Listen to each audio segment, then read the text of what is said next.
বাবা ভ্যান চালক, অনেক কষ্টে প্রতিবন্ধী মেয়েকে সেকেন্ড ইয়ার পর্যন্ত পড়াশোনা করিয়েছেন। আর টানতে পারছেন না বাবা, তাই পড়াশোনা বন্ধ করতে চায়। দু চোখ পুরোপুরিভাবে অন্ধ রুমা হালদার। রাজারহাট নিউ টাউনের সুলংগুড়ি গ্রামের বাসিন্দা ভ্যান চালক রবিন হালদার, তার কন্যা এই রুমা হালদার, যার গান শুনে মুগ্ধ রাজারহাট নিউ টাউনের বিধায়ক তাপস চ্যাটার্জি। রাজারহাটের সত্যজিৎ রায় ভবনে প্রতিবন্ধীদের নিয়ে একটি অনুষ্ঠানে গান করেন রুমা হালদার। অতিথি হিসাবে উপস্থিত ছিলেন রাজারহাট নিউ টাউনের বিধায়ক তাপস চ্যাটার্জি। একটি গান শোনার পর তাপস চ্যাটার্জির অনুরোধে আরও একটি গান গাইলেন রুমা হালদার। থমকে গেলেন বিধায়ক। এত ভালো গান করে অথচ বিধায়কের নজরে কোনোদিন পড়েনি। সঙ্গে সঙ্গে তাকে ডেকে তার সমস্ত পড়াশোনার দায়িত্ব নিলেন বিধায়ক নিজে এবং 1 জুলাই ডক্টর দিবসের দিন থেকেই প্রতি মাসে তাকে 5,000 টাকা ভাতা দেওয়ার ঘোষণা করলেন এবং আগামী কালী পুজোতে 10টি মঞ্চে রুমাকে গান করার জন্য 50,000 টাকা উৎসাহ ভাতা দিয়ে তার পাশে দাঁড়ালেন। হাততালিতে ভরে উঠল সভাস্থল। কালী পুজোতে প্রফেশনাল সিঙ্গারদের মতোই 10টি মঞ্চে গান করবেন রুমা হালদার। বিধায়কের মানবিকতায় প্রশংসায় পঞ্চমুখ অভিভাবকেরা। তারা বলেন, এটাই তাপস চ্যাটার্জি। যদিও তাপস চ্যাটার্জি বলেন, আমাদের সব খবর রাখা সম্ভব নয়, তবে লোকাল নেতৃত্বের কাছে এমন প্রতিভার খবর এবং তার সমস্যার খবর অনেক আগেই আসা দরকার ছিল। এটা আমাদের ব্যর্থতা। রুমা হালদার বলেন, যদি চোখ থাকতো 2 চোখ ভরে এমন বিধায়ককে দেখতাম।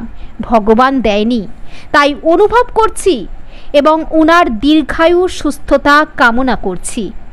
ওনার মতো আশীর্বাদে হাত থাক আমার মতো হাজারো রুমার মাথায়। আমি এতে খুব উপকৃত আর খুব আনন্দিত যে এরকম গান গাইতে লোকে একটু জানবে, যাতে লোকজন চিনবে, তার জন্য আমি খুব আনন্দিত। আর উনি এটা বলেছে আমাকে, এটাই আমি খুব আনন্দিত। তাকে আমি খুব ধন্যবাদ জানাই। খুব ভালো সুস্থ থাকুক। কি বলেছেন বিধায়ক? ফটো আর আধার কার্ড নিয়ে যেতে ওখানে একটা অনুষ্ঠান হবে, ওখান থেকেই আমার মাসে 5,000 টাকা ওটা শুরু হবে।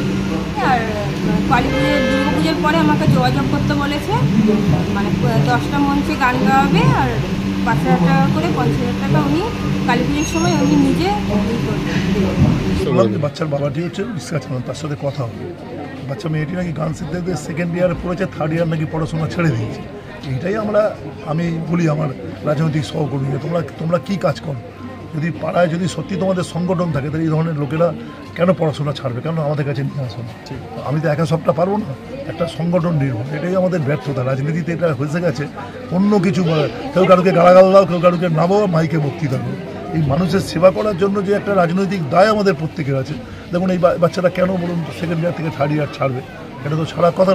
এটা জানার পর আমি ওকে একটা অর্থ দেবো, যদি পড়াশোনা করুক, বই দেবো এবং ওর যে গানটা খুব ভালো গাইল, সেই গাওয়াটা যাতে স্কিল করতে পারে করবো। ভাবা একজন রিক্সা চালক ফিল যাতে না করে বিষয়টা আছে। আমি একটা অন্ধ মেয়েকে দিয়ে সন্দেহ আসতে চাই। 2 নম্বর আমার একটা সেন্টিমেন্ট, আমি এই মুহূর্তে আমার রেডি না অপারেশন হচ্ছে, সেইখানে আমার ভিজুয়াল আস্তে আস্তে প্রথমে 30%, তারপরে করতে 75% এসছে।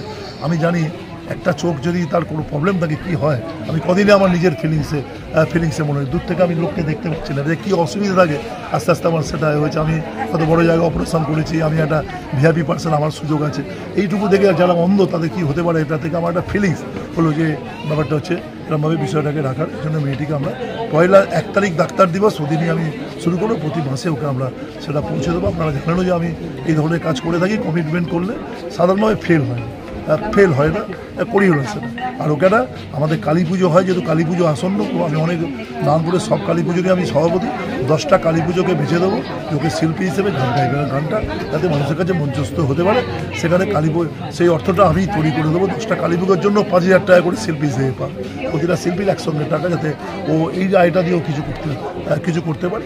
এবার যোগাযোগ হবে, থাকবে। প্রতি মাসে আমার বাড়িতে আসবে, একটা যোগাযোগ সূত্র হবে, তোমার সুখ দুঃখের কথা জানতেও পারবো, কথা বলতেও পারবো।